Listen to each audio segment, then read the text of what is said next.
Assalamualaikum warahmatullahi wabarakatuh. Kami dari kelompok 11 ingin mempresentasikan analisis portofolio saham pada perusahaan perbankan yang terdaftar di LQ45 dengan menggunakan metode single index model. Saya Olivia Maharani. Saya Seka Zahra. Selanjutnya ada latar belakang. Investasi merupakan suatu pemahaman untuk mengelola keuangan secara baik dan bijaksana yang bertujuan untuk meningkatkan kekayaan serta memperoleh keuntungan dalam jangka panjang. Investasi dilakukan dengan menanam modal oleh investor, baik investor domestik maupun investor asing. Ada banyak faktor yang membuat investor menaruh harapannya akan pasar modal sebagai tempat alternatif. Salah satunya adalah kemampuan investor untuk memilih saham secara rasional. Kemampuan investor untuk memilih saham yang dapat memberikan hasil return yang maksimal pada tingkat risiko tertentu atau memberikan risiko minimum pada tingkat return tertentu merupakan salah satu faktor yang terpenting.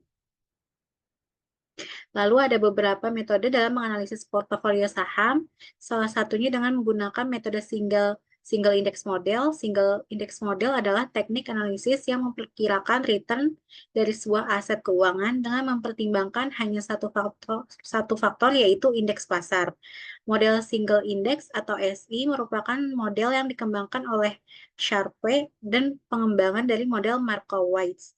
Model indeks bertujuan untuk menyederhanakan proses analisis portofolio yang mencakup metode untuk mengidentifikasi portofolio optimal serta yang terkait dengan jumlah dan jenis input data.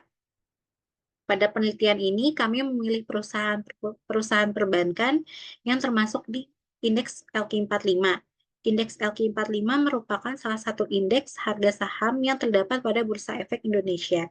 Indeks harga saham ini merupakan kelompok dari 45 saham yang terpilih yang memiliki likuiditas dan kapitalisasi pasar yang tinggi di Bursa Efek Indonesia. Dengan kata lain, LQ45 merupakan indeks yang mencerminkan kinerja harga saham dari perusahaan-perusahaan besar dan liquid di Indonesia. Adapun tujuan dari dilakukannya penelitian ini yaitu untuk membentuk portofolio saham yang optimal, yang dimana untuk membantu para investor untuk mengoptimalkan alokasi investasinya. Dengan penelitian ini juga dapat digunakan sebagai bahan evaluasi portofolio saham yang efisien. Lalu selanjutnya ke metode penelitian. Penelitian ini termasuk ke dalam penelitian deskriptif kuantitatif. Penelitian dengan menggunakan metode kuantitatif merupakan suatu pendekatan ilmiah terhadap pengambilan keputusan manajerial dan ekonomi. Pemrosesan dan manipulasi data mentah menjadi informasi yang bermanfaat inilah yang merupakan inti dari analisis kuantitatif menurut Kuncoro tahun 2003. Data sekunder pada penelitian ini didapat dari harga saham-saham yang terdapat pada investing.com pada periode Desember 2022 sampai Desember 2023. Populasi yang digunakan yaitu perusahaan-perusahaan yang terdaftar pada indeks LQ45, yang dimana penelitian ini mengkhususkan hanya perusahaan perbankan yang terdaftar pada indeks LQ45 selama periode penelitian. Data saham yang digunakan pada penelitian ini adalah menggunakan harga saham setiap bulan pada periode penelitian. Pada penelitian ini menggunakan single index model sebagai metode untuk menganalisis data. Metode ini digunakan untuk mengukur portofolio saham optimal pada perusahaan perbankan yang dimana sahamnya terdaftar pada indeks LQ45. Lalu selanjutnya ada studi kasus. Penelitian ini menggunakan perusahaan perbankan yang ada di Bursa Efek Indonesia sebagai objek yang secara konsisten terdaftar dalam indeks LQ45 selama periode penelitian ini, yaitu periode 2022 sampai 2023. Nah, terdapat 7 perusahaan dari sektor perbankan yang ada di Bursa Efek Indonesia. Perusahaan-perusahaan yang dipilih ini yaitu PT Bank Sentral Asia Tbk, PT Bank Rakyat Indonesia Persero Tbk, PT Bank Mandiri Persero Tbk, PT Bank Negara Indonesia Persero Tbk, PT Bank Gabungan Negara Persero, PT Bank Syariah Indonesia Tbk, dan PT Bank Harto Indonesia Tbk.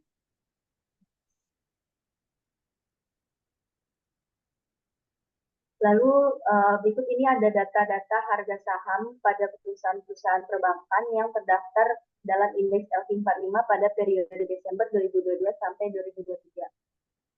Bisa lihat tabelnya. Next.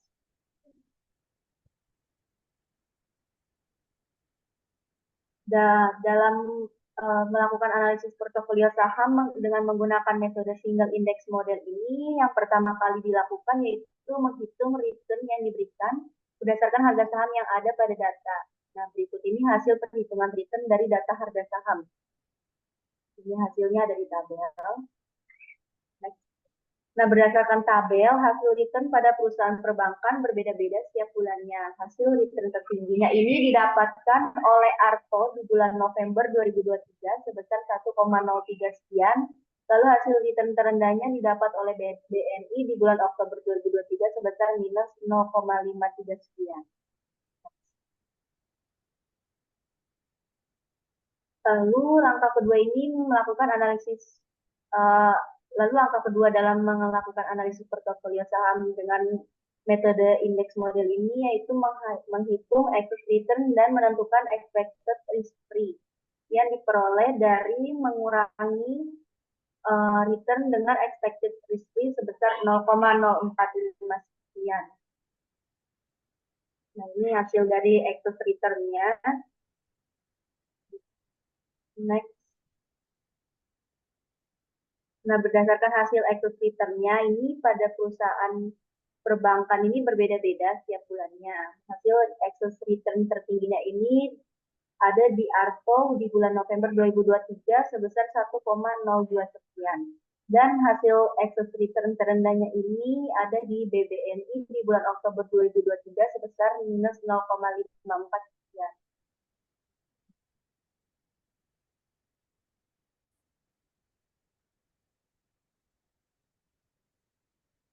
Oke, selanjutnya langkah ketiga yang dilakukan dari analisis portofolio dengan metode single index model ini yaitu menghitung expected return atau pendekatan average. Nah, berikut ini hasil dari perhitungan expected return atau pendekatan average. Ini bisa dilihat tabelnya. Oke. Nah, berdasarkan tabel dari hasil expected return-nya ini, hasilnya ini berbeda-beda. Nah, hasil expected return yang didapatkan oleh BIS ini merupakan hasil yang tertinggi, yaitu sebesar 0,02 sekian, dan hasil expected return yang terendahnya ini didapat oleh BBNI sebesar minus 0,024 sekian.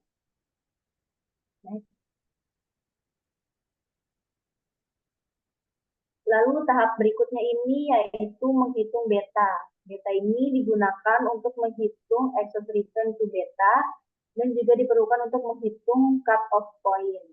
Nah, berikut ini hasil perhitungan dari beta. Next. Berdasarkan hasil tabel, berdasarkan hasil beta yang didapat ini, hasilnya ini juga berbeda-beda.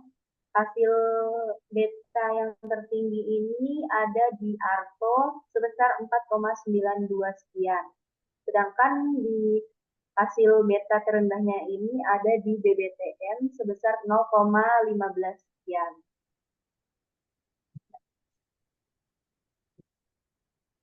Oke, setelah dapetin data beta ini, selanjutnya menentukan excess return to beta. Berikut ini hasil dari perhitungan excess return to beta. Nah, ini ada yang merah-merahnya. Ini karena hasilnya di bawah 0.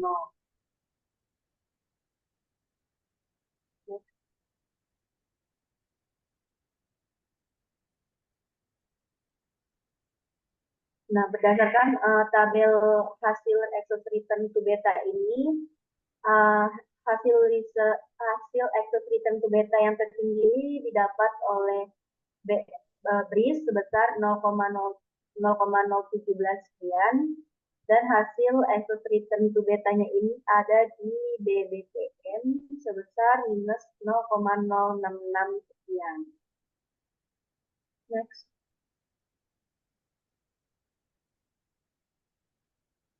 Lalu tahapan selanjutnya ini menghitung standar deviasi. Nah, standar deviasi ini digunakan untuk menghitung varians. Nah, berikut ini hasil dari perhitungan standar deviasi. Nah, berdasarkan hasil dari standar deviasi ini, data yang tertinggi ini diperoleh oleh Arto sebesar 0,35 sekian. Nah, sedangkan hasil standar deviasi yang terendahnya ini diperoleh oleh BBCA sebesar 0,02 sekian.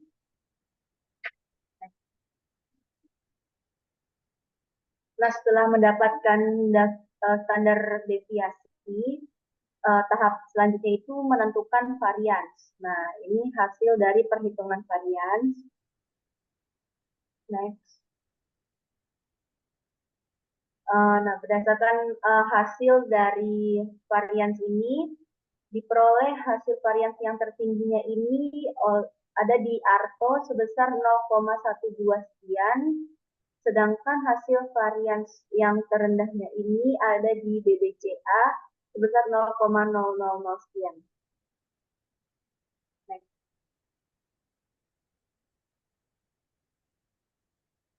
Lalu selanjutnya ini kita menentukan varians excess return. Nah,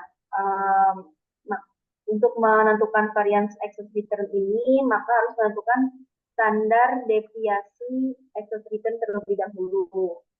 Nah, ini hasil dari standar deviasi excess return.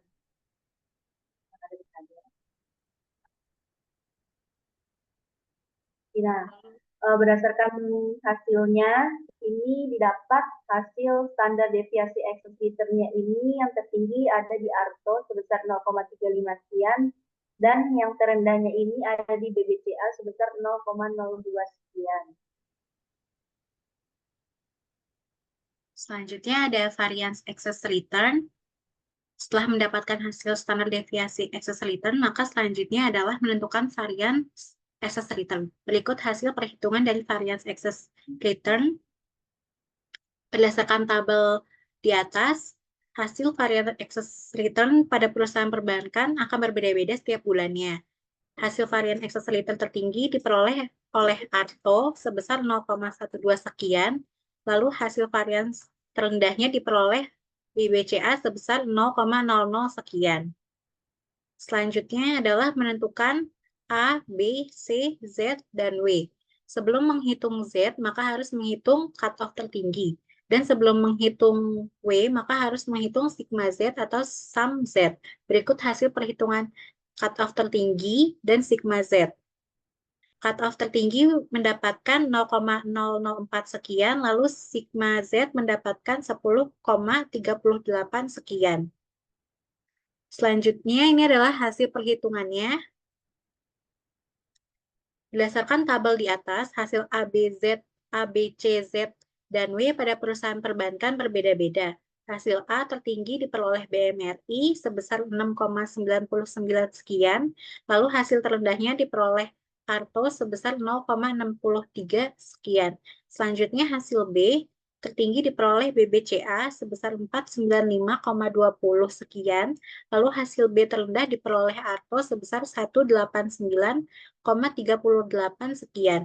Selanjutnya hasil C tertinggi diperoleh BRIS sebesar 0,004 sekian, lalu hasil C terendah diperoleh Arto sebesar 0,0004 sekian. Selanjutnya hasil Z tertinggi diperoleh oleh BMRI sebesar 4,13 sekian, lalu hasil Z terendah diperoleh oleh BBCA sebesar 0,15 sekian. Dan hasil W tertinggi diperoleh oleh BMRI sebesar 68%, lalu hasil W terendah diperoleh BBCA sebesar 3%. Selanjutnya, evaluasi single index model, dan ini berikut adalah daftar harga sahamnya. Kita menggunakan periode Desember 2023 sampai dengan Maret 2024. Langkah pertamanya yaitu menentukan return saham berdasarkan data yang kita ambil. Berikut datanya. Berdasarkan tabel tersebut, hasil return harga saham pada perusahaan perbankan dievaluasi single index model berbeda-beda.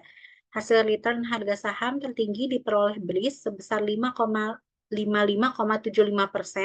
dan hasil return harga saham terendah diperoleh ARTO sebesar minus 7,93%. Lalu selanjutnya tabel bobot return. Berikut tabelnya. Data yang dimasukkan ke tabel di atas merupakan data yang sudah terfilter di perhitungan single index model sebelumnya. Lalu selanjutnya kita akan menghitung bobot X return. Di sini kita akan menghitung dan hasilnya adalah BBCA mendapatkan 0,19%, BMRI mendapatkan 13,47%, lalu BRIS mendapatkan 16,44%. Lalu selanjutnya ini adalah data harga saham perusahaan perbankan Desember 2023 sampai dengan Maret 2024. Ini kita akan menghitung return per bulannya dulu. Berdasarkan tabel di atas, return pada portofolio perusahaan perbankan berbeda-beda setiap bulannya. Dan dengan porsi bobot yang berbeda-beda juga. Lalu hasil tertinggi pada bagian portofolio didapatkan di bulan Januari 2024 sebesar 16,63% dan hasil terendah didapatkan di bulan Maret 2024 sebesar 5,31%. Selanjutnya kita menghitung perbandingan dengan menggunakan return historis dengan pendekatan geomin. Berdasarkan tabel di atas, perhitungan perbandingan dengan menggunakan return historis pada portofolio perusahaan berbeda-beda setiap bulannya dan dengan porsi yang berbeda-beda. Maka hasil tertinggi didapatkan di bulan Januari 2024 sebesar 116,63% dan hasil terendah didapatkan di bulan Maret 2024 sebesar 105,31%. Selanjutnya menghitung risk and return berdasarkan tabel di atas, maka didapatkan total return pada portofolio perusahaan perbankan sebesar 29,48% dan hasil return bulanan pada portofolio perusahaan perbankan dari bulan Desember 2023 sampai Maret 2024 sebesar 8,99% dengan risk pada standar deviasi bulanan sebesar 6,50% serta risk pada beta sebesar minus 78,18% atau minus 0,78 sekian. Berikutnya adalah pembahasan. Penelitian ini menunjukkan hasil dari 7 saham yang diteliti hanya terdapat 3 perusahaan yang masuk ke dalam portofolio yaitu Bank Sentral Asia Tbk, PT Bank Mandiri Persero Tbk, dan PT Bank Syariah Indonesia Tbk. Pada penelitian ini juga menunjukkan bahwa portofolio yang telah dibentuk memiliki bobot dan return yang baik apabila menyusun bobotnya berdasarkan metode single index model dan menggunakan data Desember 2022 sampai dengan Desember 2023. Jika beli di akhir Desember 2023 sampai Maret 2024 dengan total return pada portofolio perusahaan perbankan sebesar 29,48% dan hasil return bulanan pada portofolio perusahaan perbankan sebesar 8,99% dengan risk pada standar deviasi bulanan sebesar 6,50% serta risk pada beta sebesar minus 78,18% atau minus 0,78 sekian, maka bisa dikatakan bahwa portofolio tersebut baik tetapi tidak bisa memastikan return yang baik di masa yang akan datang. Setidaknya portofolio tersebut bisa menjadi gambaran bagaimana menyusun portofolio investasi berdasarkan pendekatan yang sifatnya kuantitatif atau hanya menggunakan angka. Kesimpulannya yaitu berdasarkan ringkasan dari 2 sumber yang disediakan, kesimpulan dari penelitian ini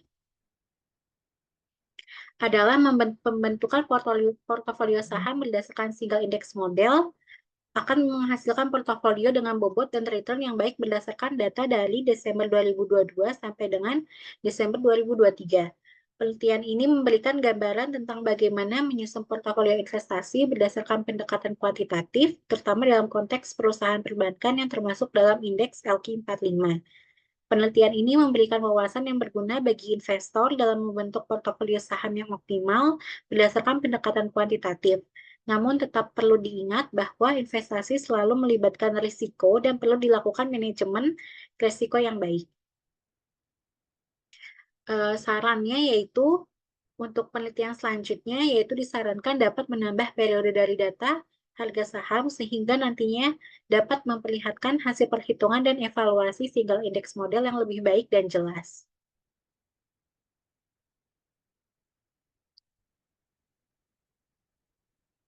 Sekian presentasi dari kami, kurang lebihnya mohon maaf. Wassalamualaikum warahmatullahi wabarakatuh.